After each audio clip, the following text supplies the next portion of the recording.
Tonight, President Trump saber rattles an invasion into Venezuela as Defense Secretary Pete Hegseth faces fallout from the controversial double strike on an alleged drug boat in the Caribbean. Who exactly is to blame for the higher Cook County property taxes?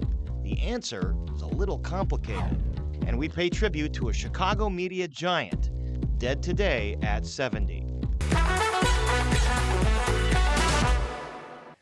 Welcome to the Chicago Report. I'm Paris Schutz. Thank you so much for spending part of your evening with us. President Trump is saber rattling for a possible ground attack in Venezuela, and this as controversy swirls over Defense Secretary Pete Hegseth. Yesterday, Hegseth offered shifting explanations for orders he reportedly gave to kill, quote, everybody on that alleged drug boat, including survivors of an initial strike. First, Hegseth denied a Washington Post story that reported it, and altogether yesterday he said somebody else made the call to hit that boat again, a possible war crime. I did not personally see survivors, but I stand, because the thing was on fire. It was exploded in fire or smoke. You can't see anything. You got digital. This is called the fog of war. Admiral Bradley made the correct decision to ultimately sink the boat and eliminate the threat. He sunk the boat, and eliminated the threat. And it was the right call. We have his back, and the American people are safer. And joining us now with more are Alberto Cole, professor of law and foreign relations at DePaul University and former Deputy Assistant Secretary of Defense, and Paul Post, political science and international relations professor at the University of Chicago. Welcome both of you, and thanks for being here with us. First, Professor Cole, so much has been said about this, but that double strike on the suspected drug boat, killing survivors who had survived the initial strike, is this a cut and dried violation of U.S. and international law? Well, clearly, it is a violation of both U.S. law and international law if it was done intentionally. In other words, if as suspected, the Secretary of Defense gave the order to leave no survivors, or if anyone knew that there were survivors and then intentionally killed them, that would be a war crime. It would be a war crime under U.S. law, as well as, of course, under the Geneva Conventions, to which the United States is a party. And this is something that's very, very ironclad. You know, you just, when somebody's out of combat, when somebody's disabled, you're supposed to take them prisoner. You're not supposed to kill them. And we know that other survivors were released into other countries in some of these attacks on these suspected drug boats. So, Professor Post, what do you make then of the Defense Secretary's shifting statements, most recently mentioning this admiral who was responsible, but then saying we have his back, and saying, well, I, as the Secretary of War, quote unquote, didn't get to see this whole attack. What do you make of all that? So there's several ways to kind of look at this. One of them is, of course, as Professor Cole just laid out, the legal aspects to it.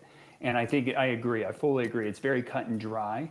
And that's why these operations have been legally questionable. I think Secretary Hegseth is aware of that questioning.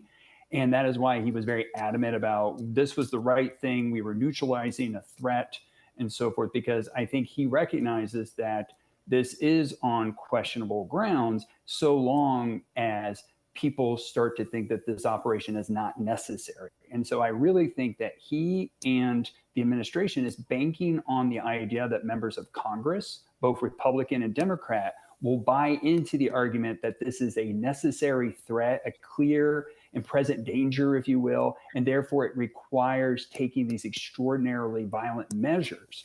Short of that, and then going with the intentionality aspect, as Professor Cole mentioned, then they are on this very dubious legal ground and could be subject to war crimes prosecution. Professor Cole, I mean, if these boats are imminent threats, first of all, it doesn't seem like these boats could ever reach the United States. I believe they were going to Trinidad or something like that with suspected drugs on board. But the justification for these strikes has been the same as if they are terror cells and the U.S. is wiping out terror cells. In your mind, does that sound like enough justification for these kinds of strikes? Not really. And I think that one of the problems with this rationale is that it weakens rationale for real action against real terrorists. So traditionally, the way to deal with these drug smugglers, and by the way, these are real. There's drug smugglers. The Wall Street Journal carried a fascinating story a couple of days ago describing that this is a massive operation that goes on literally every day. But the way to deal with that would be through law enforcement. You know, you would have the Coast Guard or you know, even the U.S. Navy, but it's too expensive to do this with U.S. Navy ships. So you'd have the Coast Guard arrest these boats, arrest their people, and then bring them to the U.S. for indictment and trial. And so that's because they're not terrorists. They're not engaging in an armed attack on the United States. They're criminals, but they're not attacking the United States as terrorists would. So I think there's a sharp line between a terrorist and a narco dealer who is not attacking the United States with weapons, but who's part of a chain to bring drugs, illegal drugs, into the United States. Although the president keeps mentioning fentanyl, which is widely understood to mostly come from China and Mexico. Fentanyl, obviously a very deadly drug. But Professor Post, does it undercut the president and defense secretary's justification when the president then decides to pardon the convicted ex-Honduran president who was widely known to be a cartel leader? It absolutely does. And that's why a big portion of the justification for these operations, keep in mind, they have been treating them as armed combat. And what that means is that they are saying that these groups are at war in armed combat with the United States. The rationale for destroying the drugs is not necessarily the danger that the drugs pose, but at least as I understand their rationale is that these drugs can then be sold to purchase weapons that can then be used in their armed combat. Now, of course, this is, I think most people looking at this say that's completely just ridiculous, but that is a big part of their rationale for saying this is why it's necessary to not only take out these boats, but ensure that there's no drugs left over because they cannot afford for these to be sold, used to purchase weapons to then be used in an armed combat against the United States. And now, Professor Cole, we have the president saber rattling about striking on land in Venezuela. There has been talk about regime change. Nicolas Maduro is the president, although it's pretty widely held in the United States that he did not win that contest legally. There is an opposition leader down there that's promised democracy. But what would be the justification for striking inside Venezuela? Okay, so now we're talking about a very different issue from the drug boats. And the justification for attacking Venezuela, for invading Venezuela, for overthrowing Maduro would be the idea of regime change, would be the idea that the United States, for the United States, Venezuela has become a serious foreign policy problem and a security threat to the degree that, number one, Maduro has brought in Iranian agents to Venezuela, has cooperated with Iran very heavily, has also brought in Russian naval exercises to the Caribbean, offering Venezuela its ports and engaged in joint maneuvers with Venezuela. Venezuela also has been threatening the security of its next door neighbor, Guyana, the Essequibo region, which Venezuela disputes, claims as its own, very rich in oil. And Venezuela last year and the year before threatened to invade it several times and has a massive military force on Guyana's border.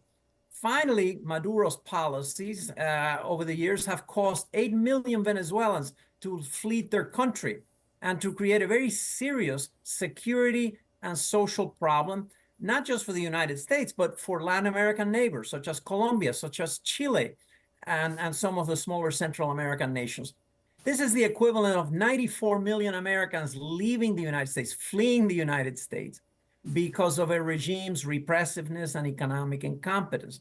So even though technically it would not be legal under international law to overthrow Maduro, one could make a case based on American national interest that done in a particular way, pushing Maduro out, overthrowing him, would be in America's strategic interest. And it would be something that a lot of the region's leaders would be very secretly happy about. They would not announce it publicly, but very secretly, they would be very happy if we were to help push Maduro out. Yeah, we know the vast majority of recent arrivals, even here in Chicago, have been from Venezuela because of the unrest down there. But Professor And they're in Post, favor, by the way, they're in favor of the U.S. Pushing Maduro out through force. So for sure, most they're Venezuelans that you escaping. talk with will- They go on that harrowing journey through the Darien Gap and up through Mexico to come to the United States because it's clear that their lives are in danger in Venezuela. But Professor Post, would a regime change operation in Venezuela go about the way it went in Iraq and entangle the United States into a years-long conflict? That's really the major question. And obviously, from a political standpoint, this is very dicey ground for the Trump administration as an administration that ran on America first, an administration that ran on we're not going to get involved in these foolish wars that my predecessors got involved with. And people would be understandably worried then that could Venezuela become another one of these? And so the question is, does the Trump administration think that Venezuela could potentially become kind of a quagmire like Iraq, or would it be more like Panama in 1989 when Noriega was taken out, and that was more of a strategic, it was a strike, it was a military operation, it was done quickly, Noriega was captured, brought to the United States, and that was, again, another situation where, kind of echoing what Professor Cole said, there were many people in the region that weren't necessarily sad to see that happen. But it is also important to recognize that the operation in Panama in 1989 was also controversial. And so it was something that was largely done on the basis of the U.S. feeling that there was a national interest in doing that, related, coincidentally, to the drug trade, and that as a result, the U.S. took that action. But it was another one of these operations that was not necessarily legal under international law.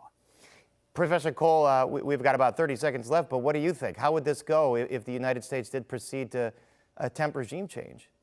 It's anybody's guess. As Professor Post pointed out, there are risks of it turning into a quagmire, but there is also a possibility that if the United States plays it politically smart, that we might be able to buy off some of the Venezuelan military leaders and proceed to an outcome in which there's a new Venezuelan government, democratically elected, that secures and manages to maintain order over a different country, over a different political system. So it's either Panama or Iraq. I'm inclined to think that the odds are more heavily in favor of a Panama scenario in which the country could be stabilized.